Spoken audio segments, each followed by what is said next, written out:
Hello. Today we're going to talk about the power, how it shapes, and how dynamics in the power influence on the whole world. But first we have to start with power because when we talk about the power in international relations, we usually mean the ability of an actor to influence other and shape outcomes in global politics. At first glance, power seems very straightforward, who has the biggest army or the, I don't know, strongest weapons. But in the reality, in the real world, power is much more complex and first is not limited only to states. So traditionally, power was mostly understood in the military way, like states with the strongest army, advanced weapons, or nuclear capabilities clearly have an advantage. For example, the United States remains one of the most powerful actors in the world, largely because to its global military presence and alliances like NATO, and also bases because every continent, almost every island, um, is occupied by the United States Army. So military power still matters a lot, especially in conflicts such as war in Ukraine, like almost permanent conflicts in the Middle East. So when forced directly affects borders, security, and political decisions. At the same way, economic power has become just as important, just as important as military, because we can survive to the example of China. Does China as actually didn't fire a single shot, and but anyway, China can control the whole Africa, for instance, and some closer like border countries to China.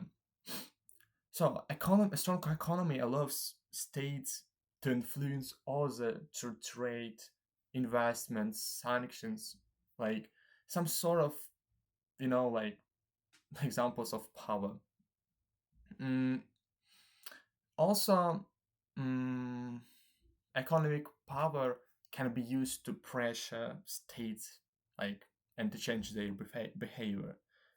I can't remember the certain example, but um, I just can say some sort of examples. When the country takes um, a debt, like some money to cover its debt, mostly they take it takes it from some sort of another country, and that makes country who was in a debt to be in a debt to another country. So it's actually not just it's very complicated thing like but when you talk about economy because it's not as straightforward as military power. But anyway, there are a lot of examples when country can conquer another countries without any without any shot. Okay, so from the economy power, we switch on to the soft power, which is more subtle but very effective. Soft power is about attraction rather than force, Countries influence other through culture. Countries influence other through culture, values, education, and diplomacy. For example, again, United States benefits a lot from the universities, media, and popular culture, which shape how people around the world see this country. And also in other countries, for example, like in Japan. Japan is very unique, not because they have a big army or the, I don't know, strong economy. Yeah, actually they have strong economy, but mostly the biggest weapon of the Japan is a soft power because it's a very unique country, and that makes people around the world to go sightseeing that country, to sight visit this country, because um, it has very great history, culture, architecture, but it's not like great, but not like interesting, but unique. And uh, that fascinating thing is made not just because it's like force power, but soft thing, like attraction, as I mentioned before, rather than force. And also, like the European Union also relies heavily on soft power by promoting ideas like democracy, human rights, and the rule of law, especially when dealing with neighboring states. Uh, so from the soft power, I'm gonna to switch to the mm, like power is not only in the hands of states. As I mentioned, non-state actors also play significant. Well, I didn't mention that actually, but anyway, non-actors also play a significant role. Like multinational corporations can influence governments and economies, international organizations, so help shape global rules. And even a smaller groups can change powerful state using asymmetric methods. This actually shows that power is not longer concentrated in a place or controlled by only a few actors, because the world became a very globalized in a general around all our countries. We can say that as power is very straightforward, it's become very complicated, connected to each other because it's like a big network. We are very globalized. We can't exist with the same as Starlink. We can't exist with a, I don't know, international market. It's you know, we can remember the Black Monday, like a big plummet of the prices in the global market. So it's actually was the first event that shows that we are very dependent. We are dependent to each other, like very connected.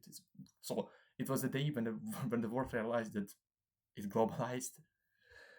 Okay, so from that thing we switch into the dynamics in a global power.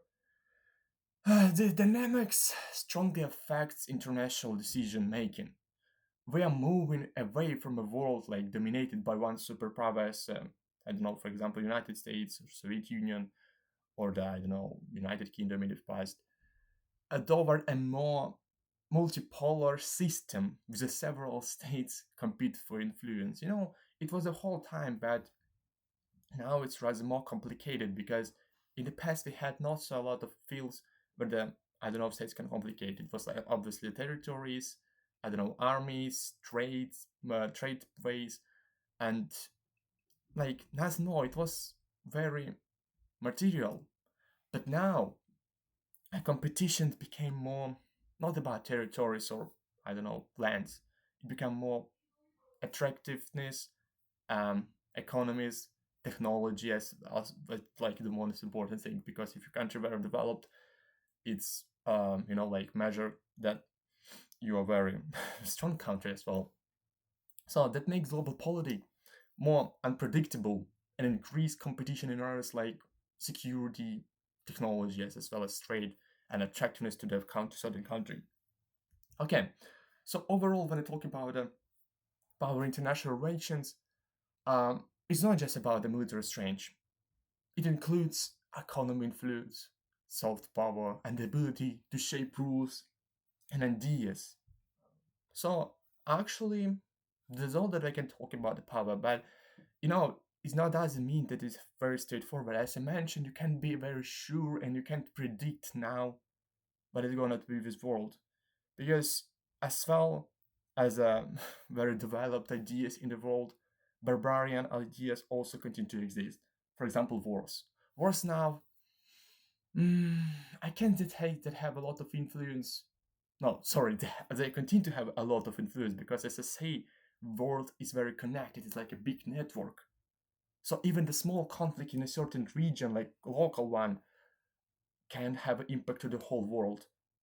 For example, it was with the Ukrainian war when the Russia started the war. A lot of companies just moved from the Russia, like sanctions from the European Union, and as well we can see to the Venezuela, like when the United States just kidnapped the president of Venezuela.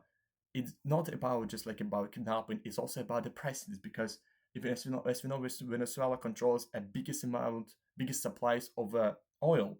So this makes it also have a very good impact on them. Not I don't know if it's good impact, because nobody knows if it will be good. But anyway, it has impact on the prices to the global world on the oil. So anyway, when we talk about the power, my main idea here to explain that it's very connected network. So now power is very developed, but not so developed in the thing that we not so developed like I don't know. Uh, yeah, it's actually developed, but it's not. We didn't get rid of old barbarian ways to deal problem as a war, like armored conflict. So anyway, we developed, but simultaneously we are stupid. So anyway, it's our world, and I have to I don't know to learn how to live in this world. So thank you. That's all.